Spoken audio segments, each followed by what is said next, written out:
Salut la troupe, comment vous allez? Aujourd'hui on va causer variateurs AirSnake V12 et V16 Pro. Ce sont donc des variateurs de base Flyer qui sont maintenant emballés dans un joli boîtier alu avec de quoi le fixer proprement avec 4 vis M4 ou n'importe d'autre façon que tu as envie. Évidemment ça te regarde toi. Ces varios se programment donc toujours avec la boîte de programmation Flyer. Je t'invite vraiment, si tu achètes un de ces varios, à prendre cette boîte. Parce que c'est tranquille sur le terrain, tu fous ça dessus, tu fais ton petit branchement, tu mets en route ici, tu fais ta prog, tu éteins, tu débranches ta batterie, tu attends que les condos soient vides, et c'est programmé.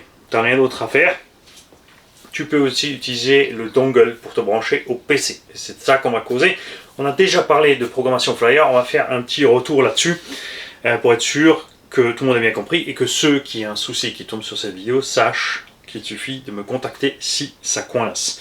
Si ça coince, ça ne veut pas dire tiens j'ai envie de faire un truc, je vais demander tout de suite. Non. Ceci est le vario de tonton Quentin. Quentin, alors il a cherché par lui-même, il est allé sur le forum, il a regardé un petit peu, il n'a pas trouvé la solution, donc il s'est dit bon maintenant c'est bon, j'ai fait le tour, SOS money. Il m'a envoyé un petit mail. Je vais rapidement demander 2-3 choses. Au final, on s'est décidé pour qu'il m'envoie le vario pour que je puisse voir ce qui se passe avec ce vario. Donc je vous invite tous ceux qui ont des soucis avec les varios Flyer ou AirSnake ou tous les robots, j'avais aussi encore un en Angleterre. Si vous avez des soucis, balancez-nous ça dans les coms pour la programmation. Il y a 2-3 petites astuces. Pour eux, ça semble logique, ils ont conçu le système. Pour nous, justement, ça devient une astuce. Pour faire la prog, tu branches ton dongle sur ton PC. Okay. Bien sûr, tu as d'abord, au préalable, téléchargé l'appli Flyer PCS. Tu mets en route. Il faut impérativement, bien sûr, que tu branches ton dongle, que ton PC le reconnaisse. Là, il y a des fois des farces selon les PC. Tu n'as pas le petit tingling Windows pour te dire il a trouvé le truc. Des fois, il se passe que dalle et là, tu ne trouves pas. Donc, il faut essayer d'autres ports. Ça devient problématique. Perso, pour déjà avoir eu le problème, tu es sur un PC, tu branches ton machin, il ne trouve pas, il n'y a aucun moyen de mettre le truc en route, tu es coincé avec ton dongle qui n'est pas reconnu par ton PC. Donc il faut passer sur le PC d'un pote, toute la famille, n'importe quoi d'autre, il faut en essayer plusieurs. Par exemple, j'avais le problème avec ce PC là, ici. Je l'ai branché à l'époque quand j'avais que celui-là, j'ai branché sur le PC à ma Gigi et là-bas ça fonctionnait. Donc je passais sur son PC pour faire mes progs. Donc tu mets ton dongle. Tu démarres ton PCS après avoir mis le dongle, c'est impératif. Là, il va te dire sur quel port de connexion il est, comme porte. S'il le trouve, normalement, ça passe au vert. Et là, tu as une petite fenêtre de côté où il te dit de brancher le vario. C'est là que tu branches la broche, ici, à 4 fils, dans le bon sens. Si tu branches à l'envers, il ne se passe juste rien, t'inquiète pas, ça crame pas. D'accord ? Et tu verras que ça ne marche toujours pas. Parce que pour que ça fonctionne, il faut que tu aies du jus sur le vario. Alors attention, celui-ci a un bec intégré. Donc quand tu mets du jus sur la prise principale et que tu l'allumes pas encore, ici, le bouton est rouge pour le off et vert pour juste en tension en fait. Quand tu appuies dessus, il passe en vert total, le rouge s'éteint, là il est allumé. Tu n'as pas besoin de ça. Dès que tu le branches, le bec est alimenté. Donc tu peux laisser ton bouton en fait comme tu as envie si tu branches là. Sur les varios qui n'ont pas de bec, ou si tu n'as pas envie de brancher une batterie parce que c'est sur son PC, tu n'as pas envie de brancher du gros jus ici pour arriver là-bas, c'est pas compliqué, tu peux utiliser une petite batterie annexe de récepteur. D'accord ? Et tu branches un récepteur. Ça s'arrête là, c'est aussi simple que ça. Tu mets ça sur n'importe quel port de récepteur, ça sur n'importe quel port de l'autre port libre du récepteur, pour te retrouver donc avec 4,8 à 7 volts à peu près. Bien sûr, tu ne branches pas une 3S ou n'importe quoi. Si tu branches une 2S, laisse-la en storage, comme ça tu es tranquille, il ne se passe rien. D'accord ? Savoir que celui-là il sort un bec à 8,4, donc c'est pas un problème de brancher une 2S normalement directement dessus. Si ton récepteur tient le coup, c'est toujours pareil. On va passer ici par étapes. Donc c'est impératif que tous les éléments fonctionnent jusque là. Donc tu mets du jus soit par là, s'il a un bec interne, pour avoir du jus sur l'étagement de commande. Si tu veux pas mettre par là, tu passes par là. Alors, tu peux brancher aussi direct si tu as une batterie avec un cordon JST opposé. Tu te mets direct sur ta batterie, ça va aussi en 7,4. enfin 2S chargé, 8.4 maximum. Hein. Et là, tu branches cette petite prise là. Là, à ce moment-là, ça passe au vert, tu peux rentrer dans le mode de programmation pour changer tes paramètres. Si tu veux faire un update, tu passes sur l'onglet annexe, puisqu'il y a écrit programmation, il y a écrit updates. Tu vas sur updates ou software, et là, il y a une petite liste qui s'affiche de possibilités. Donc tu scrolles ta liste pour choisir ta version et te casse pas la tête. C'est très simple.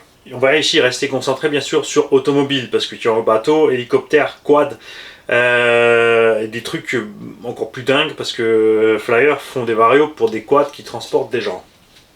Ouais, ils ont fait un quad où il y a un gars debout dessus. Bref. Ils font aussi des gros quads, des varios pour des gros quads professionnels, enfin des multirotors professionnels, etc., etc. Quand je dis quad, c'est quadrocoptère, pas un quad. Hein. Tu vas tout simplement sur la dernière version 24S. Ouais, il y a des gens qui paniquent parce que ouais, mais j'ai un 12S, si je mets 24S, ben, il va rien se passer puisque tu ne brancheras jamais 24S. Et si tu branches 24, si tu te pètes à la gueule, c'est toi le bambin parce que c'est écrit dessus R12, d'accord? R16, c'est 16S. C'est juste que la majoration est faite de 3 à 24S. Donc ça prend tout en compte de 3 à 24S. D'accord? Quand tu vas là-bas dessus, tu vas tout brancher et là, tu n'arriveras... Alors, il faut déjà choisir ta version. Donc c'est la V52, 24S V52, un truc comme ça. Ou au pire, tu prends la 16S V52 ou la 16S V47 avec Brake Adjustment. C'est juste à partir de la 47, ils ont modifié le système de freinage. Donc la 52, la 56, la 72, etc. ont tous déjà cette modif dessus. D'accord? C'est juste à partir de ce moment-là. Les anciennes versions, au fur et à mesure, sont sorties du catalogue. Donc tu ne peux pas les charger. Parce que là, justement, tu dois charger cette version. Tu choisis ton truc, tu uploads. Là, ça te dit que c'est chargé, c'est prêt à être installé sur le Vario. Et tu ne peux pas parce que ton Vario n'est pas branché. Pourtant, je l'ai branché. Oui, parce qu'en fait, il faut refaire la manip. Tu redébranches ce port, tu rebranches ce port. Là, tout passe au vert. Ton upload passe au vert. Tu peux télécharger, ça prend 1 ou 2 secondes en général. Ensuite, il faut éteindre, pas le Flyer PCS, il faut éteindre le port en fait. Tu coupes le port, ça éteint le truc, tu peux débrancher et là ça fonctionne. Donc ça c'est pour les mises à jour. Normalement sur les Air Snake 12 et 16 tu n'as pas besoin de mettre de mise à jour, ils ont déjà la dernière version dessus. Et on va arriver justement au problème de Quentin. Un problème que ont eu plusieurs personnes avec ces Vario, c'est que tu n'as pas d'initialisation du neutre à faire, ni de la butée de gaz, ni de la butée de frein. Alors, il faut déjà être sûr que tu sois bien marche avant, en avant sur ton véhicule. Je t'explique. Certaines radios fonctionnent à l'envers. Sur le signal. Donc ton cerveau par défaut tourne à gauche, pas à droite. Sur d'autres, ça sera par défaut à droite et d'autres à gauche. Exactement pareil pour les gaz et les radios. Quand tu vas appuyer sur l'accélérateur, c'est le sens 1 du cerveau et les autres, ça sera le sens 2 du cerveau. Donc à gauche ou à droite, on parle de cerveau puisqu'à la base, c'est sur des cerveaux. C'est passé sur des variateurs électroniques et là, tu ne vois plus ce qui se passe. Parce que si tu branches un cerveau, tu vois, tiens, j'accélère, il va là.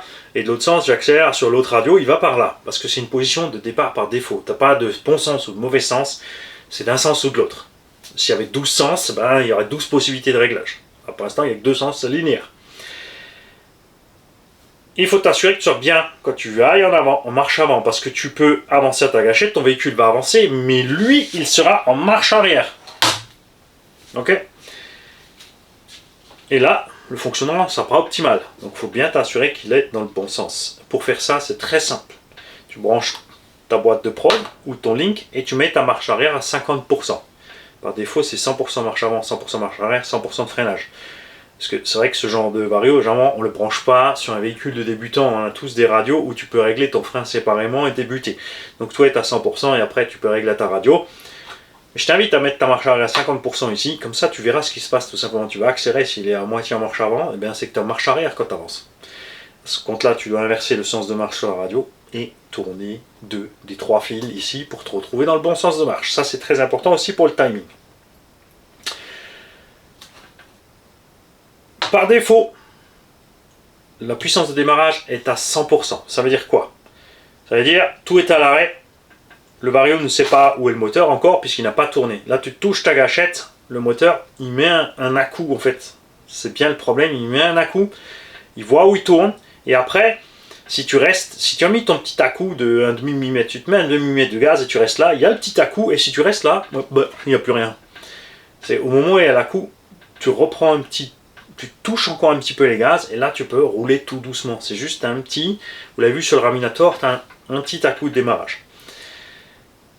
Ça c'était chiant, et aussi à régler après, quand tu mettais Start Power autre chose que 100%, et ben ça ne fonctionnait pas. Maintenant, avec les dernières mises à jour, ça fonctionne.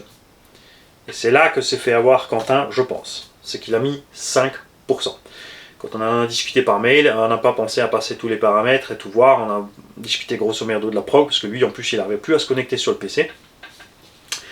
C'est pour ça qu'il a fini ici. En cas de problème, je gère avec Rafa Mamba de chez AirSnake, puisqu'on se connaît, donc c'est beaucoup plus facile de discuter avec lui par mail. Il sait à qui l'affaire, il sait que j'ai tout contrôlé, que j'ai tout essayé, si jamais il y a un bug sur le vario. Et donc la puissance à 5%, ça ne fonctionne pas. Le moteur donne que des à-coups, tu ne peux pas partir.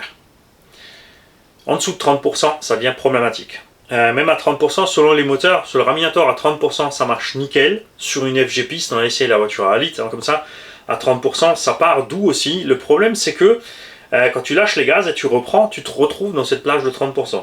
Même si tu enfonces à fond, il donne 30%, et une fois qu'il a dépassé les 30, il me reste des gaz. Donc, il faut régler. Et il y a certains moteurs où ça ne va pas aller du tout parce que il va mettre des petits à-coups, il va trembler. Donc là, tu augmentes un petit peu, au fur et à mesure, ta puissance de démarrage. Quand tu es sur un tout-terrain qui roule tout le temps dans le sable, la terre, de toute façon, tu peux laisser à 100%. Vous avez vu aussi que moi, je me suis très vite habitué, en fait. Hein, je touche un petit peu ma gâchette, je garde le truc, donc j'ai juste un petit cran de démarrage, tu vois, on va dire, tac, et après, je peux rouler cool, et après, j'ai tout ce que je veux sous le pied. Donc chacun doit trouver sa mesure à ce niveau-là, d'accord? Faites gaffe avec ça. Ceux qui s'y connaissent en programmation bien sûr radio ont géré ça sur les expos, les machins, les bidules, tu peux faire un tas de choses. Mais c'est très important, donc laissez au départ votre Start Power sur automatique. Comme ça déjà vous êtes sûr que tout fonctionne. Deuxième piège, ici par défaut normalement il est calibré en lipo automatique. Lipo automatique ça veut dire qu'il compte lui-même le nombre de cellules que tu branches, de 3 donc à 24. Bon ça c'est un 12. Donc de toute façon, s'il ne m'a plus que 12, il ne va pas aimer. Là, il était en manuel 12S. Ce qui veut dire que si tu branches tout ce qui est en dessous de 12, il va démarrer. Il fait un tutut au démarrage, et ensuite il compte les S. Bip, bip, bip, bip, bip. Okay, tu vas mettre 6S, il va compter 6, et après il va s'arrêter, il ne va rien se passer. Tu ne pourras pas mettre gaz que dalle. Il n'y a pas de voyant qui te dit que tu es en low voltage ou quoi que ce soit. Ça coince. Donc en 12S manuel, il a branché ici 12S en storage. Le problème c'est que 12S en storage, ça peut correspondre aussi à du 10S chargé. Tu vois. Perso, laisse-le en auto, ça fonctionne à merveille en auto.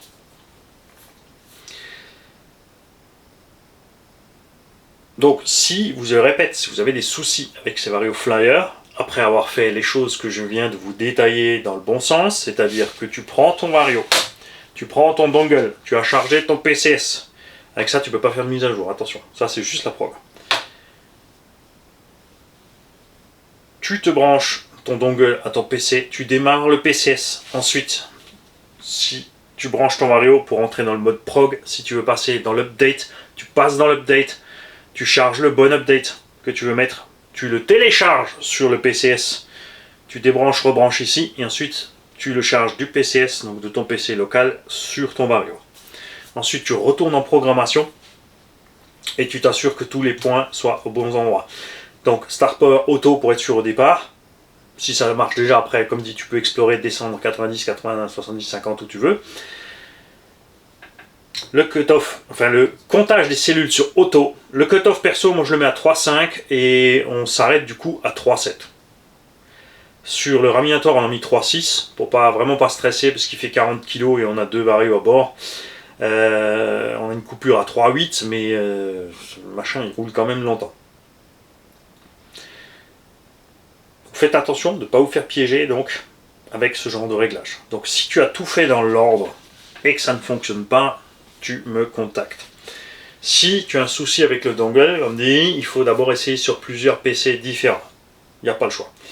Moi personnellement aussi, là, j'ai programmé celui-là, j'ai branché ça sur un de mes ports USB. J'ai fait 2-3 fois la manip, ça marche à merveille. La 4e fois, ne reconnaît plus le dongle sur ce port-là. Ne me demande pas pourquoi, je n'en sais rien. J'ai changé de port sur le PC, ça remarche. Si je redémarre le PC, je peux reprendre ce truc. Donc c'est des choses qui t'arrivent. C'est chiant, c'est sûr. Parce qu'on est habitué, c'est vrai maintenant, avec Hobbywing et Castle, à des trucs vraiment... ça marche top. Souvent sur Hobbywing, parce que qualité-prix, on est cool. Parce que Castle, niveau prix, ça fume. Mais on aime quand même, rien que la couleur verte et le son. Il y en a qui supportent pas le son du Castle, moi j'adore. J'adore quand je mets gaz, et le freinage, j'adore ça. Le frein, d'entendre l'électroaimant, j'adore, ça m'éclate. Il y en a qui détestent, donc ils vont préférer rouler sur Hobbywing. Voilà. Donc, tonton Quentin, ton mari va repartir chez toi. Tonton Quentin, il a un petit peu trop chauffé la prise à la soudure là. Hein, il a un petit peu sorti le port. Là, stop, je suis là. Bah oui, forcément l'écran est en bas, Mani, mais qu'est-ce que tu fais? Pas bien. Un peu de scotch autour parce que je pense que tu as débordé sur l'étain et que tu as eu du mal à mettre le capuchon dessus. T'inquiète, ça nous arrive à tous. Ça n'est pas un problème. Et j'espère aussi, ah oui, très important, très important. Ces Vario, contrairement au Hobbywing, n'ont pas d'anti-spark intégré, tout comme les Castle. Et ça, j'arrive pas à comprendre. J'ai Castle, par exemple. Hobbywing, c'est voilà, c'est cool. Même le 12S, tu as l'anti-spark. Tu branches une batterie, il se passe rien. Là, quand tu as branché le 12S ou 16S ou plus, puisque ces Vario vont jusqu'à 24S, enfin des Vario Flyer de certains modèles, tu as un arc électrique qui va te pulvériser la cosse. Si la soudure est mal faite, c'est carrément la soudure qui saute et l'éteinte, t'en trouves partout.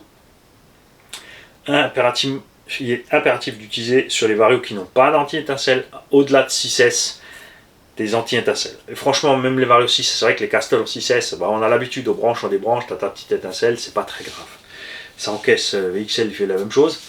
Chez Traxxas, il y a plein d'autres Vario qui ont cette petite étincelle. En 8, par contre, elle commence à devenir vraiment destructrice pour les cosses. Donc, il y a Hobbywing qui a décidé de mettre un anti-spark à bord. Tous les autres n'en ont pas. Il faut en mettre un. Alors, j'ai trouvé ça toujours très con que l'anti-étincelle soit côté batterie. Puisque si tu branches 2, 3 ou 4 batteries, et en plus côté soudure, toi, ça te retrouve à souder les cosses anti-étincelle sur toutes tes batteries. Alors, si tu as des paires que tu utilises que pour ça, ou des triplettes que pour ça, parce que je répète 12S, moi j'aime bien faire un 3x4 parce qu'on trouve des super batteries 4S, alors qu'en 6S on n'a pas vraiment de gros choix. On a des batteries encombrantes ou lourdes ou machin, alors qu'en 4S on trouve des batteries compactes. Et comme dit, on a des capacités énormes, vu que le 4S est utilisé le plus souvent pour la compète, donc tu te branches ta petite triplette, si tu as... Tu vois, mais il faut avoir dédié 3 batteries ou 6 à ce véhicule-là, 2 paires de 3, et tu mets ton anti-étincelle que sur la dernière. Donc perso, je préfère vraiment avoir l'anti-étincelle côté Vario. Ça, tu branches ta prise et basta. Il y a de plus en plus maintenant de prises anti-étincelle. Au début, on n'en avait pas 36 000, maintenant ça vient. Ça, c'est du QS8. Ils font encore plus gros. Notamment au niveau des drones professionnels, justement, ils font des XT encore plus balèzes. Non, c'est pas le QS8, c'est le XT90, justement, le XT, enfin pas 90, XT120 ou 150 ou je sais pas quoi. Ça, c'est du EC8. Tu trouves plein de prises comme ça maintenant, tout doucement, avec des anti-étincelles. Donc fais ton choix. Moi, je suis resté sur le XT150. J'ai mon moins qui est relié à ma doublette triplette directement et je coupe le fil de plus. Je mets mon anti-étincelle sur mon plus ou sur mon moins, selon l'humeur. Je prends un des deux, je zigouille, je mets mon anti-étincelle là-dessus. Perso, j'aime bien utiliser les XT150 parce qu'après, justement, soit je branche une doublette, une triplette ou une quadruplette selon mes lipos que j'ai, selon ce que je fais sur le véhicule. Il y a des gens qui ont des batteries dédiées pour ce véhicule, donc ils font ce qu'ils veulent sur ça. Moi, j'utilise des batteries 4S en 4, en 8, en 12, en 16. Et du coup, j'ai différents types de branchements pour que tout reste adaptable l'un avec l'autre. Si tu te poses la question aussi, est-il absolument nécessaire de mettre des grosses méga prises comme ça? La réponse est oui, si tu mets un gros moteur et que tu forces, un gros pignon, si tu roules à l'américaine en fait. Hein. type Exoca, GRC et compagnie, qui ont toujours pas compris comment fonctionne un rapport de démultiplication, et les KV moteurs, etc. Moi, je roule avec des EC5. Même en 16S, j'ai 3 EC5 dessus, et ça pète pas, parce que tu as 3 EC5 ou 4 EC5 l'une derrière l'autre, et que je roule avec des petits KV et des petits pignons, et je n'exagère pas ma Vmax. La MCD en 16S roule pas à 200, je roule pas plus vite que ce que la plupart roulent en 8. Même pas sûr qu'elle match les 32 cc en boîte 2, fin de ligne droite. Je suis pas encore à ce point là, je pense, et d'ailleurs justement il faudrait que je la fasse. Obi-Wing nous a sorti maintenant 2 systèmes 12S, un raisonnable et un énorme. Je suis pas pour le énorme devrait être en 16, perso, hein, après chacun fait ce qu'il veut. On a un autre fabricant qui est ZTW qui fait le Beast Pro 300, c'est un vario énorme, très facile à programmer aussi, étanche, bec interne aussi, c'est cool aussi. Je préfère le nouveau Obi-Wing Max 5 parce qu'il est beaucoup plus compact. Celui-là était déjà plus compact au départ, existe en 12, en 16. C'est là que ça me plaît, justement, pas en 12, mais en 16. En 12, je préférais prendre le Obi-Wing. Tout ce qui est au-delà, je reste chez Flyer parce que ce sont les seuls, pour l'instant, qui nous reluent ces trucs-là. En 16S, on a donc le seul avec un beau boîtier alu, compact et facile d'utilisation. Comme dit, la prog, c'est juste une petite habitude à prendre. Avec ce je te débranche, je te rebranche. C'est un peu dommage. Le câble aussi est super court, c'est chiant quand tu es monté sur le véhicule déjà pour aller faire ta prog, tu as un mini truc comme ça, faire une rallonge sur ça c'est chiant, donc rallonge USB. Il faut être sûr que la rallonge USB, tu vois ça passe. Pour une rallonge USB, tu branches ton truc, il n'y a rien qui marche, ça peut être la rallonge, ça peut être, tu vois, je veux dire, tu commences, plus tu rajoutes de morceaux, plus tu peux avoir de sources de problèmes, et donc il faut toujours t'assurer d'un bout à l'autre de la chaîne que tout soit en ordre, hein. Et t'oublie pas, je te le répète encore une fois, surtout, tu n'oublies pas de l'alimenter soit par une batterie directement en 6 à 7,4 volts quand tu as la prog, ou tu branches ta batterie ici, pas besoin de mettre en route, pour qu'il y ait du jus. S'il n'y a pas de jus, il programme que dalle. Ok ? Il y a une autre marque qui arrive encore avec du 12S. Gabarit un peu Max 4 ZTV Beast 300, donc je ne suis pas spécialement pour. On verra ce qu'ils proposent par contre au niveau programmation, au niveau montage du vario, la forme, la taille, etc. Mais en 12, comme dit, pour moi pas d'intérêt maintenant que Obi-Wing a sorti son Max 5 G2, c'est clair, j'ai pas besoin d'explorer ailleurs. Mais cette marque veut aussi aller au-delà. Enfin, on va essayer de... Vous me connaissez. Vous connaissez Rafa et moi, on va les pousser un petit peu, d'accord? 16S dans des engins de 15-16 kg, moi c'est juste bien, c'est juste bien. Ouais, l'Audi 5 en 16 c'est cool,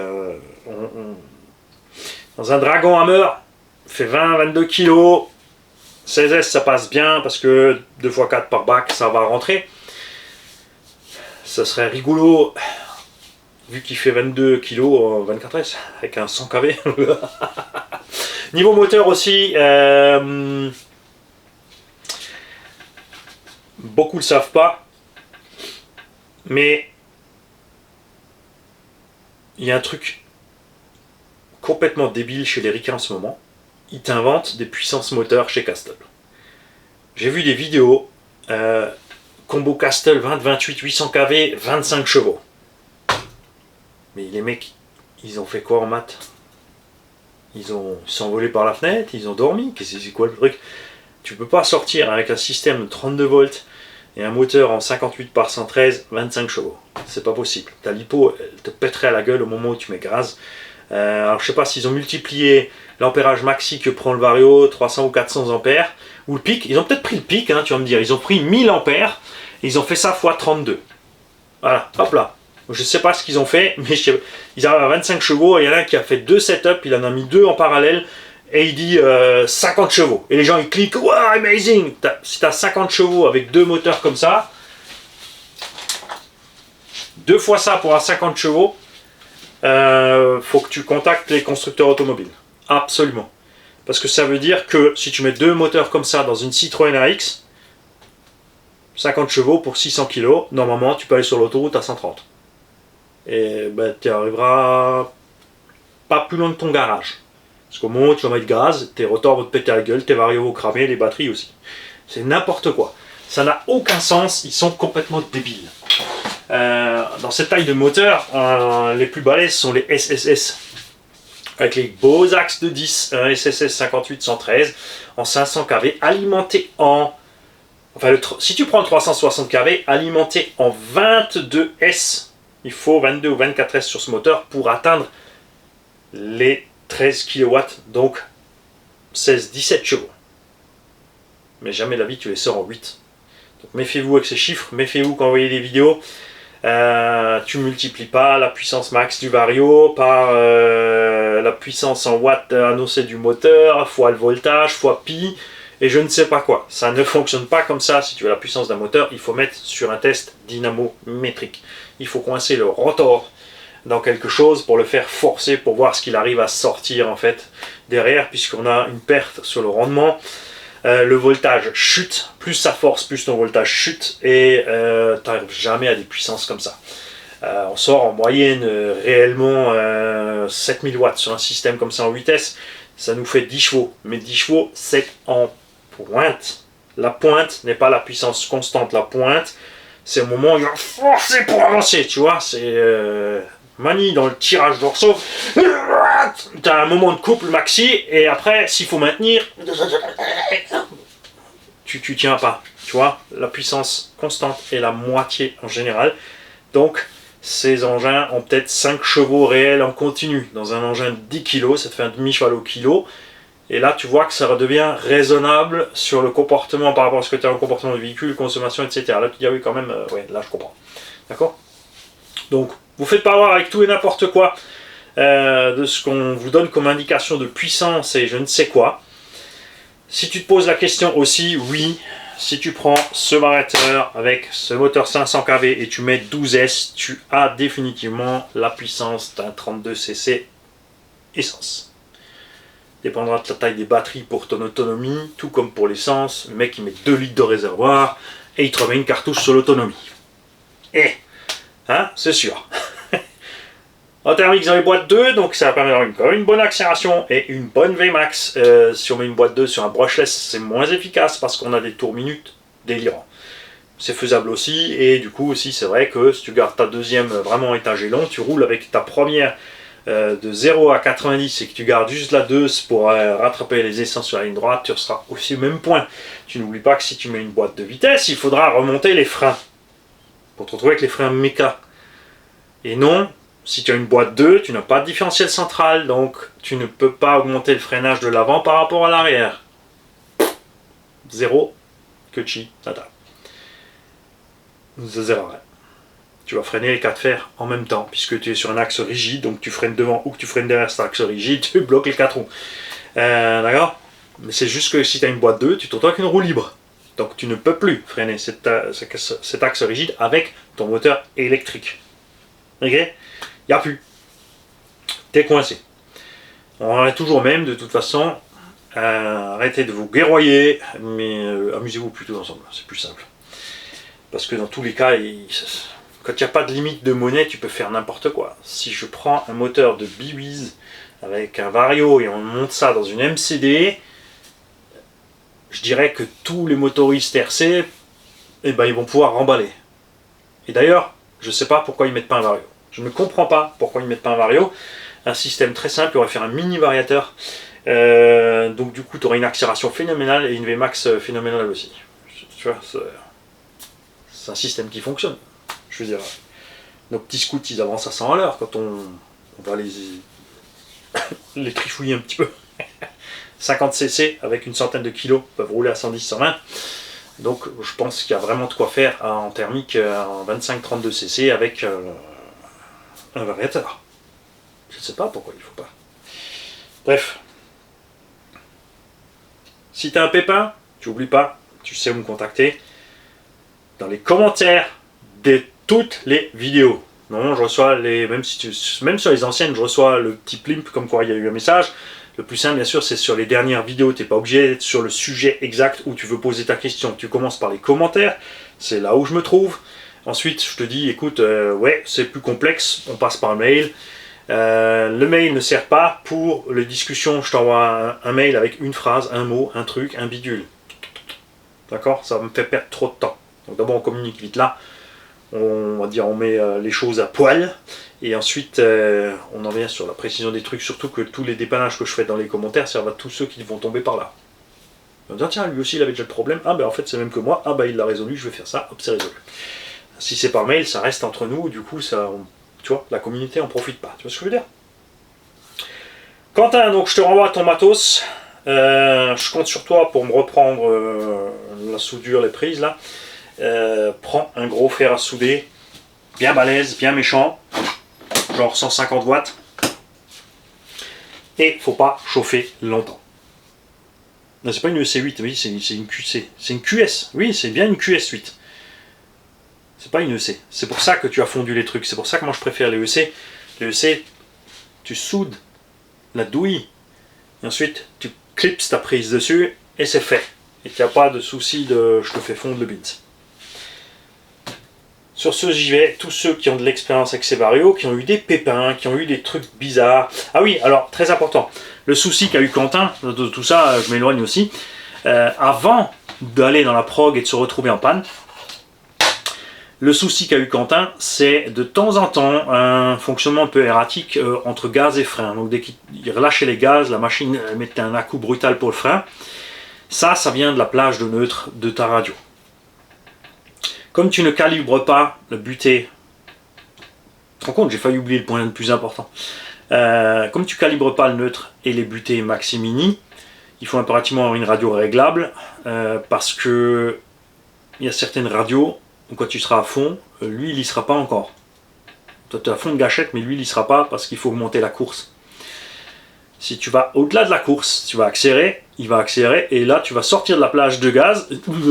Et il n'y aura plus gaz. Donc tu seras obligé de diminuer ta butée des gaz. Pour le neutre, c'est pareil. Si ta radio a du jeu sur le potard ou ça rebondit ou n'importe quoi, ça fait ce genre de truc de gaz frein bizarroïde. Tu dois rentrer dans la programmation, aller dans la plage de neutre qui est en automatique. Et je te conseille de mettre 2 millisecondes dans les deux sens. Donc vraiment une plage de neutre énorme. Pour trouver tes repères. Et ensuite la resserrer au fur et à mesure pour être bien. Pour le neutre, il sera nécessaire encore de devoir trimer ton neutre, selon le cas. On dit, si c'est pas proprement neutre, tu trimes un petit peu à la radio, un tout petit peu en avant, en arrière. On a le cas par exemple sur le Camtar, à Fripouille qui est sur la Spectrum DX5. Il doit avoir le trim un petit peu en avant pour que tout fonctionne de façon optimale. Moi, sur le 16S là, avec la Radio Link, je suis à 0, je suis avec mes butées 100%, tout va bien, je suis bien dans les trucs. Mais il faut trouver ton petit calibrage qui va bien. Voilà, ça c'est le point important que j'ai failli oublier. Mais j'ai pas oublié. Failli, c'est pas tout à fait. Allez les gars, bonne journée.